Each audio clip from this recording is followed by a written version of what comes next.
Hey guys, welcome back to another video. So today, I wanted to go through the Lucid Air's infotainment screen. Now, there is 3 screens, or actually 4, in this car, but we're just going to start with the center screen. So if you tap on the vehicles page, it brings you to the vehicles page, obviously. But here you can go to your openings menu to open the front trunk, open the rear trunk, the charge port. You can open and close the rear sunshade in here, and you can control your child locks and window locks. Close all this back up from here. Next tab in the vehicle menu, you have your seats. Here you can move your seats forward and backward, and basically every single seat setting that there is in the Lucid, the driver and passenger. There is buttons on the seat, but you can do it through here, and you can restore or save to phone, or profile, I mean. Massage. This is one of the biggest features of the Lucid Air. You have rolling, unwind, wave, stretch, and deep massage with 3 separate intensities. When you start, it gives you a 20-minute timer, and the massage works great in this car for driver and passenger. Let's stop it though, because it's making noises. You have the themes tab. This is where you can adjust your ambient lighting in the Lucid, your intensity, and your color of the ambient lighting, which will change the gauge cluster colors and the theme throughout the whole infotainment system. Here's your charging menu, shows your remaining range. You can restart preconditioning, which will help you charge faster. You can still plug in while preconditioning, and it may reduce your range, but it'll heat up your battery. You can set a charging limit, so you want your daily or your distance driving. You can open the charge port from here also, and you can schedule charging, which is a very useful feature. Next tab on the bottom, your climate screen. Here you can adjust, you can turn on your HVAC, AC, recirculate, defrosting. You can schedule to, or not schedule, you can maintain the cabin temperature, and you can auto condition the seats and steering wheel in settings. Here you can adjust your temperature, which you can do with these buttons up here, but you can also do it in the screen as well. Goes all the way down to 59, which is pretty nice, and has 10 fan speeds, all for each seat in the car except for the rear middle. And to access the rear seat climate, just click rear. Here you can adjust your rear climate control, turn on the heated seats for the rear, and yeah. And also in the front, you can turn on your heated and ventilated seats and your heated steering wheel. And you can disable the backrest, heat part if you want to. So if you don't want your back heated, but if you want your butt heated, then you can do that. Next tab, settings. So in settings, this is like the main settings section in the Lucid. So you have your about. This is your vehicle updater. So this is your version, 2.0.68 is the version we are on. Access and profiles. You can change your profile settings, your My Profile settings, to your home address and your work address. Keys, you can press keys and you can link your key fob or your mobile key. You can do face login. So this will use Face ID or face recognition to scan your face and automatically set up your profile, so that's super convenient, and you can automatically load your preferences. You have your applications tab next. Voice assistant, you have Alexa. Third-party media, you can, change all the iHeartRadio stuff, and this is where you log into all of your services. Audio, you can change your equalizer, so this person has all their stuff pretty boosted up here. You can change the balance, so where it is in the car, and you can change the volume, the master volume, and the phone volume. Connectivity tab, you can show your devices, so what's been connected to the car. You can go networks to connect to Wi-Fi, and you can do home link to add a garage door opener. Display tab, go through your displays. You can lock out the rear display and do screen cleaning mode. So this is useful if you have the cleaning cloth and you want to clean your screen. You can do that there. Wait, is there more tabs? Yeah, there is. You can do units in here, so you can do percentage instead of distance, miles and kilometers, and your time format, your temperature, and your tire pressure units. Dream Drive, you can turn on your lane departure, speed limit alert, cruising speed. There's a lot of settings in here for Dream Drive, and Dream Drive works extremely well. Vehicle tab, trip information. You can go in here and reset your trips and your since last charge, so you can choose what displays on the driver screen. I would prefer since last charge probably. Tire pressure, just shows your tire pressures in the car. Drive settings, you can do high or standard regen. Hold mode will hold you when you're at a stop, so it automatically applies the brakes so you won't roll forward. Roll mode, it does exactly what it says, it'll allow the car to roll. And creep mode will purposely accelerate the car forward to mimic an automatic transmission. Lucid stability control, you can turn off stability control. I don't think you can do it in smooth mode. If I go into sprint, then you can turn it off, but you can't turn it off in smooth. And finally, safety and security. This is just like if someone bumps your car or anything, it sends a notification to your phone. And up here, you have the owner's manual button. Okay, here's the built-in owner's manual of the car. in the infotainment screen. You had to press a little button up here. It wasn't loading earlier, but it is now. Interesting, and you can go through here. Vehicle overview. Oh, it shows you all the stuff.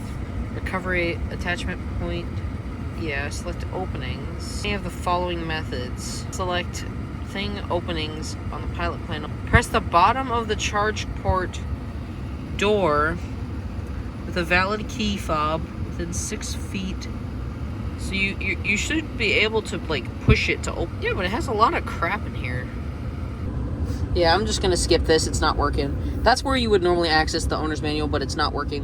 And then this button is for your 360 camera, and it has like GTA style graphics where you can like walk around your car and see things. My dad's pickup looks really weird in this.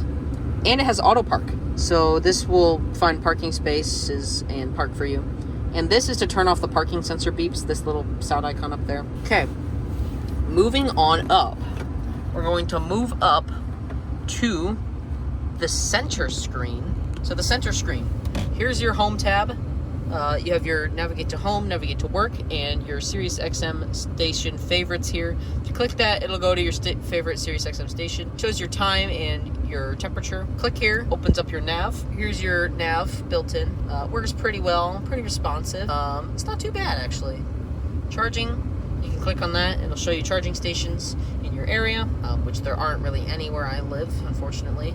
But this thing has massive range, so it's not a huge problem. Here's your music tab. Go up here. You can go your categories and you can scroll through. By the way, on most things, you can slide down from the top and it'll move your stuff down here. So if you want to search, so if I want to do pop 2K, enter, there you go. And then now it's up here. Make sure my volume's all the way off so I don't get copyright. And you can just slide this away. Same with the maps. You can also just slide that down and then it goes down there. So you can have the maps down here and up here. It's very versatile, works very well. And this final tab is your call or your Bluetooth settings. So you can connect your phone to Bluetooth, which I will do right now. Okay, so it should be able to go to Bluetooth settings. If I click Bluetooth settings, then it goes down to there. So my phone is connected now. And if I switch to Apple CarPlay, it's probably gonna stop the video. But I can run Apple CarPlay. And this is something that's nice because Teslas and Rivians don't do Apple CarPlay.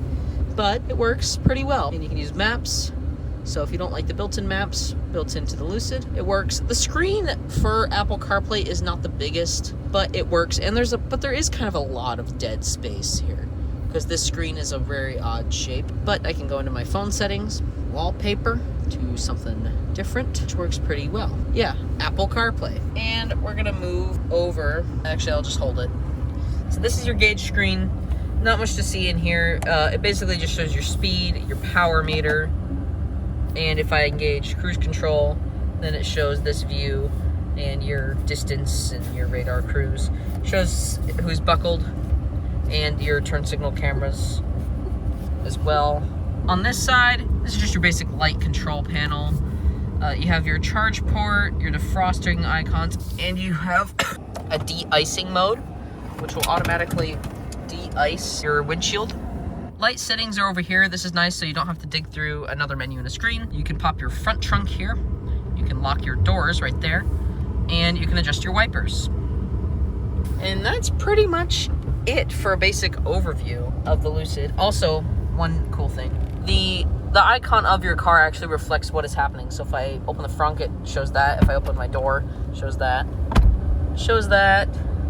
So very accurate. And what about the charge port? I don't think it shows the charge port. But watch what happens if I go into drive with the things open. Front trunk open, speed limited. So it won't just you can actually drive around with them open, but it'll yell at you the whole time. So then I can close them. Then it should stop yelling at me. There you go. Then it works. Found something, like in the 360 cam, you can like zoom in. Like, can I go inside the car? Hold on. Oh my god, I can. It's like a full 3D rendering. What the heck? I'm literally in the center console. I didn't think they would go to this extent. Like what is this? Ender 3D? What? Why is it so detailed? I don't understand that. Like, I understand the outside of the car being detailed, but not the inside, because that's not really what you're paying attention to. Does the wheel turn if I turn the wheel? Aw, that doesn't turn. Aw, they missed out on that. Like, the wheels on the car turn, but not the steering wheel. Huh. What if I fold the mirrors? Does it show that my door is open? Let me, flip this around. If I open the door. Yes, it does! Oh, wow! What about the fruit? The frunk? It shows that, too?